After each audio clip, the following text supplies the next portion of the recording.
Olá, meus irmãos, meu nome é Priscila, eu faço parte do Centro Espírita Passos de Luz, da cidade de Buriti dos Lopes, Piauí. Hoje nós vamos continuar falando sobre o Evangelho segundo o Espiritismo. Em foco hoje nós vamos falar sobre o capítulo 16 dessa obra, que fala sobre não se pode servir a Deus e a Mamon. Antes de começar a falar um pouco mais sobre esse assunto, eu vou fazer aqui uma citação do Evangelho de Lucas, onde fala o seguinte: nenhum servo doméstico pode servir a dois senhores, pois ou odiará a um ou amará a outro, ou se apegará a um e desprezará o outro. Não podeis servir a Deus e a Mamon. O primeiro questionamento que pode surgir é o que seria Mamon? O que significa essa palavra? No contexto de Jesus, onde ainda havia o politeísmo, que é a crença em vários deuses, existia um Deus para cada coisa, né? E Mamon era um Deus que lembrava a riqueza, a abundância, aos bens materiais. Então, nesse contexto, quando Jesus disse que não se pode servir a Deus e a Mamon, eu quero dizer que você não pode se concentrar em cuidar do espírito, das riquezas espirituais, que nós levaremos para a eternidade, ou poderemos dessa forma amar também e cuidar das riquezas do mundo. Então, fica essa reflexão no início do capítulo 16, certo? A primeira parábola do início do capítulo fala sobre a salvação dos ricos. Essa parábola nos faz uma reflexão falando sobre um jovem que seguia todos os preceitos segundo as leis de Deus.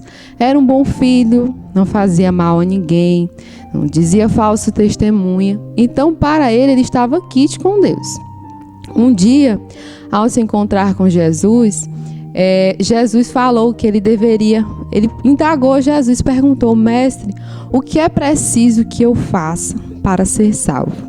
E Jesus disse a ele que ele vendesse todos os seus bens e doasse aos pobres, às pessoas que têm menos do que ele. Ele, apesar de ser esse homem bom aos olhos do mundo, o seu desapego não foi até a abnegação de deixar todas as suas riquezas e seguir Jesus. E, na verdade, quando Jesus fez essa proposta, esse questionamento a ele, ele queria saber realmente o que tinha no fundo do seu pensamento. E, na verdade, foi isso. Apesar de ele servir a Deus segundo os ensinamentos, os mandamentos, que já foram prescritos naquele momento por Moisés, o seu esforço não foi até a abnegação dos seus bens materiais. Dando continuidade, quando nós falamos em riqueza, nós sempre lembramos da desigualdade dessas riquezas. Eu imagino que seja um questionamento que todos nós já fizemos algum dia. Porque alguns têm tanto, porque outros não têm nada, porque eu tenho apenas uma casa simples, porque outras pessoas têm casas tão luxuosas. A desigualdade de riquezas é algo que é programado antes de nós estarmos aqui. A riqueza, assim como a miséria, é uma provação. Por mais incrível que pareça, a riqueza é uma provação muito maior do que a miséria, porque a riqueza tem muitos arrastamentos. A riqueza é o excitante supremo do orgulho, da vida sensual, de todas as tentações possíveis, da vaidade. Então, apesar de se pensar que a miséria, a pobreza é algo bem mais penoso, do ponto de vista espiritual, não é. Então, tudo é feito de acordo com a providência divina. São os talentos que Deus nos dá. Como é dito na parábola dos talentos, cada um de nós recebe um talento. O que nós vamos fazer com esse talento dependerá do nosso livre-arbítrio, da nossa vontade de praticar o bem ou de fazer o mal. Jesus, nosso mestre, ele nos deixa esse ensinamento, que todos os seus filhos são livres para segui-lo, se assim desejarem. Dando continuidade, falando sobre o emprego dessa fortuna, eu acabei de falar de tantas paixões, de tantos vícios que ela traz ao indivíduo. Mas será que essa fortuna, que essa riqueza toda traz somente malefícios? O Evangelho nos traz uma reflexão, que nós devemos observar não a coisa, mas o homem que a utiliza. Ou seja, Deus não colocaria um instrumento de perdição nas mãos dos seus filhos. Então, o que nós devemos observar é não a riqueza, mas a forma que nós a utilizamos. A riqueza é um instrumento de progresso. Através dela, do desenvolvimento da ciência, da inteligência do ser humano, nós conseguimos desbravar o mundo e temos muitas coisas ainda para fazer, como nos preocupar com o saneamento do nosso globo, melhorar as comunicações de povo a povo, melhorar a questão da distribuição de alimento. Em algum momento, todos nós, todas as nações, necessitarão se unir para que as desigualdades sociais possam ser cessadas. Esse é o objetivo de melhoramento, dessa regeneração que já começou, no qual estamos inseridos hoje. Então, devemos pensar como podemos fazer a nossa parte. De que maneira eu posso contribuir para esse aprimoramento do planeta Terra? Se eu não tenho a riqueza material, que tipo de riqueza eu tenho? As riquezas morais. Dentro do Evangelho segundo o Espiritismo, nós falamos muito sobre isso, da caridade moral e da caridade material. A caridade material é algo que todos nós necessitamos. Necessitamos comer, necessitamos de roupas, necessitamos de uma casa para morar. Mas não só disso vive o ser humano. Nós necessitamos da caridade moral diariamente. Como eu exercito essa caridade moral? Através do perdão ao meu irmão que me fez algum mal, pagando o mal com o bem. Como é difícil fazer isso, mas Jesus veio e nos serviu como modelo. Ele mostrou sim que por mais que ele tenha sido maltratado de todas as formas, físicas e psicológicas, ele nos perdoou. Então, por que nós que temos um passado com tantos erros, com tantas coisas para consertar, não podemos perdoar uma falta, às vezes do nosso pai, da nossa mãe, do nosso irmão, do nosso esposo? Essa é a caridade moral. Pagar o mal com o bem, perdoar os nossos inimigos. Quando eu falo de perdoar o inimigo, não significa que alguém me fará mal e eu necessito ser um grande amigo dessa pessoa. Quando eu falo de perdão, eu falo de não guardar rancor, mágoa no seu coração. A sua casa mental, o seu pensamento precisa ser um lugar de bons sentimentos, de amor, de paz, de tranquilidade. Em outro tópico muito importante, nós falamos também acerca do desapego, dessa riqueza. O desapego, ele necessita ser um exercício. Como é difícil esse exercício? Até onde vai a nossa abnegação? Quando Jesus, passando pelas ruas, encontrou Zaqueu. Aliás, quando Zaqueu descobriu que Jesus passaria por um certo caminho, que ele rapidamente subiu no sicômoro, naquela árvore, e resolveu ver Jesus, Jesus já sabia que ele estava à sua procura. E naquele momento, Zaqueu fez uma reforma íntima. O que é isso? Zaqueu se reformulou para encontrar Jesus e para mudar a sua vida. Então, quantos de nós, assim como Zaqueu, tem essa capacidade de desapego, de fazer a proposta que ele fez a Jesus, que ele restituiria 4 vezes mais todas as pessoas que ele causou algum mal? Até onde vai a nossa capacidade de reforma íntima? Não só no dia a dia, mas nesses dias de quarentena que estamos em casa. Deus tem um propósito para tudo isso. Quanto tempo eu fico com a minha família? Quanto tempo por dia eu dedico aos meus amigos, às pessoas que se preocupam comigo ou vice-versa. Então, lembrando nesse preceito de caridade moral e caridade material, entro dentro desse questionamento do emprego da fortuna, do desapego a estes bens materiais, que necessitamos exercitar diariamente. O equilíbrio emocional é um dos maiores desafios desse século. O desafio de encontrar a tão desejada felicidade. A felicidade que foi internalizada muitas vezes como algo material, como a beleza, o corpo escultural. Nunca se preocupou tanto com o corpo. Não que seja errado, mas não deve ser privilegiado, porque nós somos seres espirituais em experiências carnais. O que significa isso? Que nós estamos aqui hoje encarnados em corpo físico, aprendendo. Então, no dia que você partir desse plano físico, o que você vai levar na sua bagagem? Eu gosto sempre de lembrar de um exemplo que eu vi uma vez de um viajante que foi para outro país. E nessa sua mala, na sua bagagem, ele colocou apenas as roupas e os acessórios que ele iria utilizar naquele lugar. Então, eu fico pensando e trago essa reflexão a vocês. Na nossa viagem ao mundo espiritual, quando nós não estivermos mais aqui encarnados com este corpo, o que nós levaremos na nossa bagagem? Quais são as riquezas morais que nós levaremos daqui?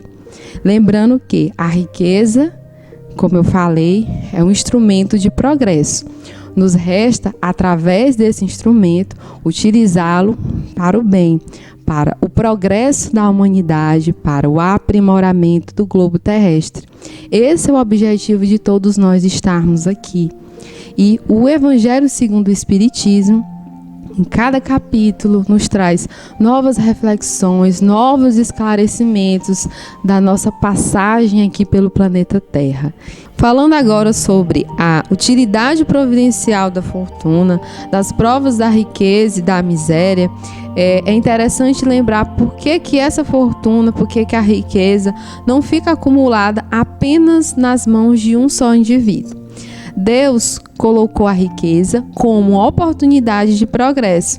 Então, supõe-se que ela tenha que ser expandida, como o próprio Evangelho nos diz, tem que ser derramada sobre outros irmãos que necessitam. Quando a riqueza é concentrada apenas em benefício próprio, outros sentimentos são alimentados, como a vaidade, como o egoísmo, como o orgulho. Tem uma passagem de um livro de Joana de Ângeles que eu achei muito interessante trazer aqui para vocês hoje, que diz o seguinte: que rico é todo aquele que doa, assim espalhando os recursos que se multiplicam em diversas mãos em benefício geral. O verdadeiro rico é o investidor consciente, que não paralisa o crescimento da sociedade, antes amplia as áreas de realizações. Então, observando a riqueza como esse elemento de progresso, ela deve ser utilizada para ampliar benefícios em prol daqueles que não a possuem.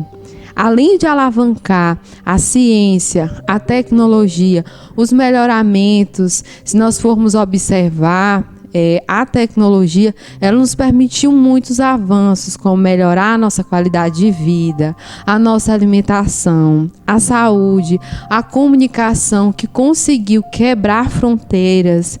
Então, utilizando dessa forma para o bem, nós conseguimos não só melhorar a nossa vida, a nossa oportunidade de encarnatória nesse momento, mas também de auxiliar a outros irmãos.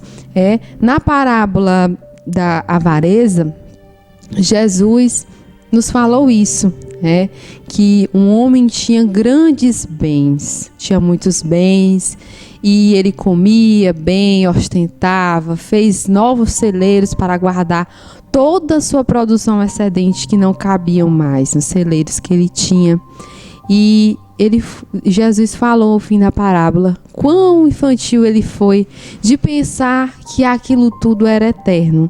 Naquela noite mesmo, a sua alma ia ser levada. Significa que naquela noite mesmo, ele iria ter que se dispor de todos esses bens materiais e levaria com ele apenas os seus bens espirituais. Então, quais são esses bens espirituais? Seria a sua riqueza moral, o quão é a sua capacidade de amar, de se colocar no lugar do outro, de perdoar, de observar que muitas vezes as chagas do nosso corpo, elas vêm como uma forma de remédio para as nossas dores espirituais, para as nossas chagas espirituais que há muito tempo já estão conosco. Então, eis mais uma oportunidade que temos hoje de melhoramento, não só do nosso irmão, auxiliando da forma como nós podemos. Muitas vezes nós costumamos atrelar a imagem de caridade, de auxílio apenas aos indivíduos que possuem a riqueza material, o que não é verdade. Nós temos muitos talentos. Jesus nos dá muitos talentos. Que talentos são esses? Eu não sei fazer nada. Não, todos nós temos alguma coisa de boa para aprender e para ensinar. Você teve o talento de ser uma mãe. Então você tem uma missão grandiosa, maravilhosa, de educar os seus filhos, de tornar os seus filhos pessoas de bem. Você teve a oportunidade de ser filha, de ter mãe, de ter pai, que, deixo em ressalva que é uma oportunidade que nem todos têm. Você teve a oportunidade de, no seu trabalho, auxiliar outras pessoas, seja através da comunicação, seja na área da saúde, seja na educação. Mas Deus deu para você um talento, uma ferramenta. Então, como nós estamos utilizando essas ferramentas? Como nós estamos colocando esses talentos que nos foram dados já no nosso planejamento encarnatório? Tudo que acontece aqui já está planejado. Nós costumamos pensar em dias de dificuldade e pensar que Deus não está olhando por nós. De pensar que eu não sei porque eu vim parar nesta família. Por que essa família é tão difícil? É a sua família que você escolheu. São as pessoas que precisam estar com você, que precisam evoluir juntamente com você. A sua mãe não é sua mãe por acaso, nem o seu pai, nem os seus irmãos. Então, como nós estamos utilizando? Como nesses dias de reflexão, de meditação, de isolamento social, nós estamos colocando isso em prática? Quanto tempo você não ficava com os seus filhos em casa? Quanto tempo você não fazia companhia para sua mãe? Quanto tempo você não cuidava dos seus animais, que também são criaturas de Deus e precisam do seu amor, ou das suas plantas? Quanto tempo você não contemplava a sua casa? Às vezes, nos afazeres diários, nós costumamos dedicar tanto tempo ao ganho do dinheiro, das preocupações, que acabamos nos tornando egoístas, deixando de lado, às vezes, pessoas que precisam de nós. Então, como nós estamos utilizando esses talentos? Quando eu digo nós, eu também faço essa ressalva para mim. Como eu estou utilizando meu tempo nessa quarentena? Como eu posso melhorar, maximizar a utilização dos meus talentos e não ser egoísta o suficiente de utilizá-los apenas em prol do meu adiantamento? Lembrando sempre que o Evangelho, ele nos traz essa mensagem, que nós necessitamos amar a Deus acima de todas as coisas e amar ao nosso próximo como a nós mesmos. Então, tudo que nós fazemos em prol do nosso próximo, consequentemente, nós estamos fazendo em prol de nós mesmos. Eu sempre gosto de lembrar que Jesus está em todos os lugares e em todas as pessoas. Quando Jesus disse quem é a minha mãe e quem são meus irmãos, é basicamente essa mensagem que ele quer nos trazer. Quem é a minha mãe e quem são meus irmãos nesses momentos difíceis, onde falta o alimento espiritual, onde falta o alimento físico, onde muitas pessoas estão em casa nesse momento com o alimento físico, mas faltou o alimento espiritual. Onde muitas pessoas estão em casas muito bonitas nesse momento, mas faltou o equilíbrio emocional. A fé, muitas vezes, ela nos deixa totalmente desestabilizados quando há ausência dela, certo? Agora nós vamos falar um pouco, continuando falando a respeito da passagem do livro que eu falei, né, sobre Joana de Ângeles. Ela diz o seguinte, que o mordomo, a riqueza é algo transitório e não tem dono permanente. Olha só que reflexão. Devendo prestar contas oportunamente dos valores que lhe foram confiados. Então, eu não posso pensar que eu consegui tantos talentos nessa encarnação, da inteligência, da saúde física.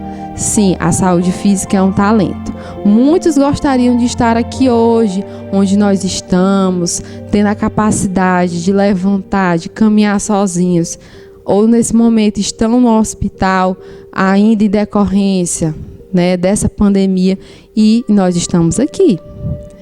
Então, assim, até onde vai a nossa capacidade de se colocar no lugar do próximo? A riqueza não é algo permanente. A riqueza é uma forma de progresso, de evolução. Por isso, ela é colocada em depositários diferentes, para que assim ela possa progredir e auxiliar não somente o indivíduo, mas que ela possa se expandir a todos que estão ao seu redor, que é o objetivo de aprimoramento que eu já comentei anteriormente, certo? Ainda falando sobre os preceitos de vaidade e egoísmo, eu faço aqui, eu elenco alguns fatores falando a respeito da felicidade e desse apego exagerado que nós temos ainda a esses bens materiais. A necessidade de conseguir aos poucos exercer, colocar em prática esse desapego. Começando também pelo desapego às pessoas. Nós falamos muito de apego às coisas materiais, mas também nós temos o apego exagerado às pessoas, o apego exagerado aos nossos entes familiares, que no momento do desencarne terminam trazendo consequências negativas. É como se fosse uma âncora que fica ali presa a você, porque quando você desencarna apegado a pessoas, a coisas, aos objetos que você tinha, a sua casa, o seu carro, você não consegue progredir. E, consequentemente, a lei de progresso, que é uma lei de Deus, não consegue ser alcançada, tá bom? Então, eu ficarei por aqui. Espero que todos tenham compreendido este conteúdo. Agora nós ficaremos com o passe virtual. Uma boa noite a todos. Eu agradeço pela atenção. Um forte abraço. Nos preparemos para o momento do passe e fluidificação das águas. Coloque um recipiente com água limpa para ser fluidificada. Irmãos, não importa aonde você está, quais as dificuldades que está enfrentando, Jesus está sempre pronto para vir em nosso socorro. Coloque-se de maneira confortável que lhe facilite a concentração e a receptividade. Respire lenta e tranquilamente. Inspire, expire. Inspire, expire. Encha seus pulmões de ar e solte bem devagar. Deixe que energias de tranquilidade e paz penetrem seus pulmões, circulem por todo o corpo. Sua alma, em harmonia com o corpo, se sente tranquila e em paz. Mentalizemos a passagem de Jesus. Dia claro, os raios dourados do sol iluminam a paisagem alegre de Cafarnaum. Casario branco, trepadeiras multicoloridas e pássaros saltitantes enchem a paisagem de otimismo. A notícia das curas atraía a multidão dos necessitados. Subitamente Jesus aparece, esguio e belo. A túnica desce-lhe até os pés. Ao pôr do sol, todos os que tinham doentes atingidos de males diversos traziam-nos, e ele, impondo as mãos sobre cada um, curava-os. Assim narra o evangelista Lucas. Mentalize Jesus se aproximando de você. Ele impõe as mãos amigas sobre a sua cabeça. Perceba que de suas generosas mãos cai uma cachoeira de águas claras e puras, vindas do seu amor a te banhar. Derramam-se em sua cabeça, descem pelos ombros, banham todo o seu ser, te trazendo paz, serenidade, equilíbrio. Limpam todas as impurezas e te pacificam. Sinta estas águas te banhando, limpando. Respire. Mentalize agora Jesus como sol diante de você. Sua luz, seu calor te envolvem. Sinta as energias curadoras que emanam do Cristo em sua direção. Ele ouve as suas preces. Confie nele. Seu amor é infinito e te acompanha e protege, oferecendo-te tudo o que necessitas. Confie. Absorva as energias curadoras de Jesus. Sua luz te envolve. Sinta essas energias percorrendo todo o seu corpo. Sinta-se fortalecido e em paz. Senhor Jesus, divino amigo, estende as tuas mãos generosas, Senhor, e transforma estas águas em remédio para os nossos males físicos e espirituais. Guarda-nos, Jesus, em sua paz.